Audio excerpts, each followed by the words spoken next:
ओम नमः शिवाय। जय सिया राम। दोस्तों, मैं नरेंद्र वर्मा आपका भक्ति सिटी चैनल में एक बार फिर स्वागत अभिनंदन करता हूं। आशा करता हूं आप पे सब पे प्रभु श्री राम की कृपा होगी, संकट मोचन आपके सारे संकट दूर करे।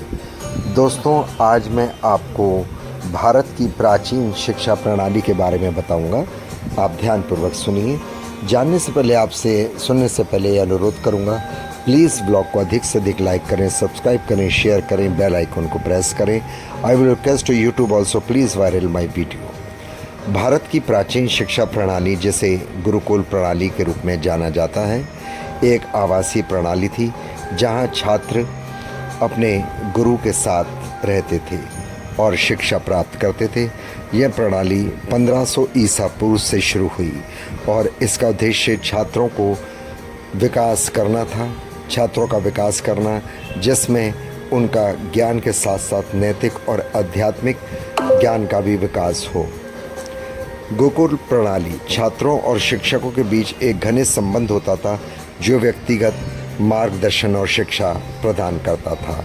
वेद और उपनिषद मौखिक परंपरा के माध्यम से ज्ञान का संरक्षण किया जाता था, जिसमें छात्र वेदों, उपनिषदों जैसे पवित्र ग्रंथों का अध्ययन करते थे।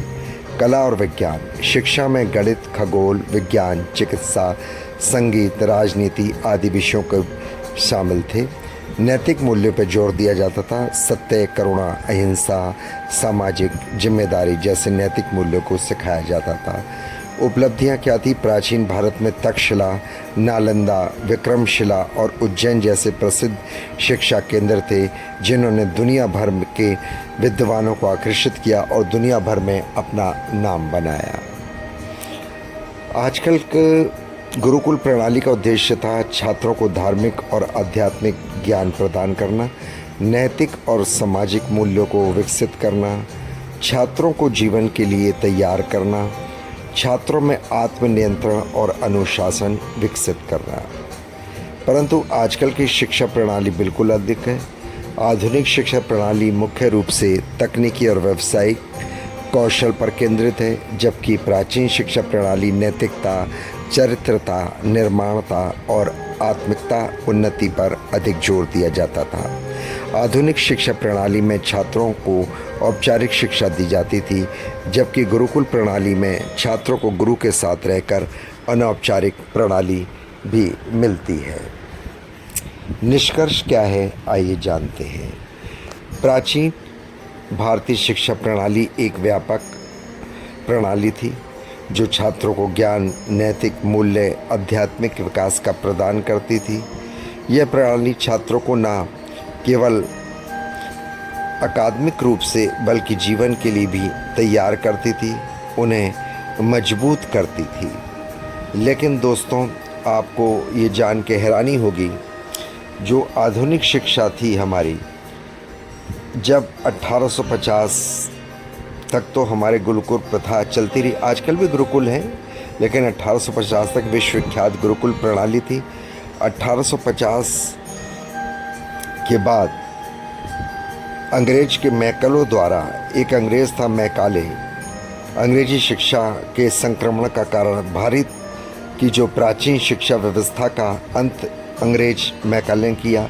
भारत में कई गुरुकुल बंद हुए और उनके स्थान पर पब्लिक स्कूल, जिसको हम कहते हैं यानी कॉन्वेंट स्कूल, आ गए। अंग्रेज़ों ने भारत की जो प्रणाली थी प्राचीन, उस पर अत्याचार किया, भारत के कल्चर को ख़त्म करने की कोशिश की और अंग्रेज़ी कल्चर आया, जिससे हम सब वाकिफ़ हैं। आज तक अंग्रेज़ी कल्चर हमारे यहाँ से गया नहीं। हमारे धीरे धीरे गुरुकुल और जो हमारी कल्चर व्यवस्था थी भारत की, वो समाप्त होती गई। आज हम अंग्रेज़ों के कल्चर में ज़्यादा विश्वास रखते हैं। बड़े दुख की बात है कि हम अपने प्राइवेट स्कूलों का नाम गुरुकुल के स्कूलों पर रखते हैं। कोई कौटिल्य एकेडमी है, कोई कुछ है, कोई तक्षशिला है, आप देखेंगे, सुनना, कोई और भी हैं, लेकिन वो सब प्राइवेट पढ़ाते हैं, अंग्रेज़ी वाली चीज़ें पढ़ाते हैं, गुरुकुल वाली नहीं। गुरुकुल के दुख के बेचारे रह गए होंगे, तो बड़ा दुख होता है। ये मैंने आपको बताया कि प्राचीन शिक्षा प्रणाली क्या थी, आपको समझ आ गया होगा। प्लीज़ ब्लॉग को अधिक से अधिक लाइक किया करो, सब्सक्राइब किया करो, शेयर किया करो, बेल आइकॉन को प्रेस किया करो।